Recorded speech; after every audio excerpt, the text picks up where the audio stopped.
ছাত্ৰ ছাত্ৰীসকল তোমালোকৰ যিটো কয়লা আৰু পেট্ৰলিয়াম নামৰ চেপ্টাৰ আছে সেই চেপ্টাৰটো তোমালোকৰ এটা তোমাৰ টাৰ্ম আছে সেইটো হৈছে তোমাৰ কি অংগাৰীকৰণ এতিয়া মই তোমালোকৰ অংগাৰীকৰণটো কি তাৰ বিষয়ে অকণমান বুজাই দিছোঁ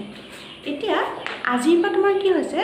প্ৰায় 300 নিযুতমান বছৰ আগতে আমাৰ পৃথিৱীৰ নিম্ন ভাগত তোমাৰ অতব্য অৰণ্য আছিলে অতব্য অৰণ্য বুলি আমি কি বুজি পাম তাত তোমাৰ বহুত বননি আছিলে হ'ল তাৰপৰা বানপানীৰ নিচিনা কিছুমান প্ৰাকৃতিক প্ৰক্ৰিয়াৰ কাৰণে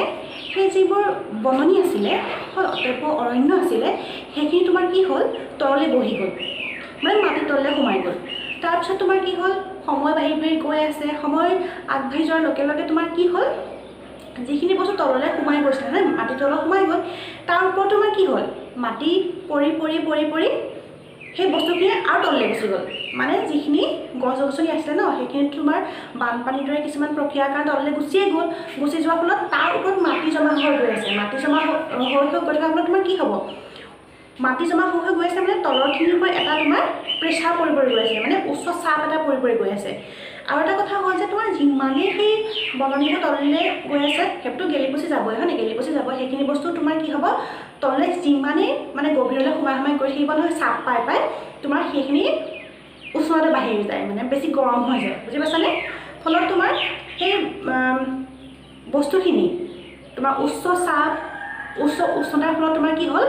মন্থৰ গতিৰে মানে লাহে লাহে তোমাৰ কি হ'ল কয়লালৈ তোমাৰ ৰূপান্তৰিত হৈ গ'ল এতিয়া এই প্ৰক্ৰিয়াটো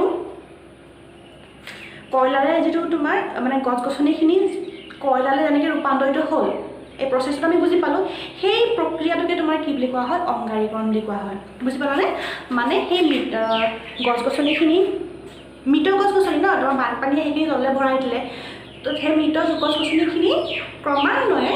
উচ্চ চাপ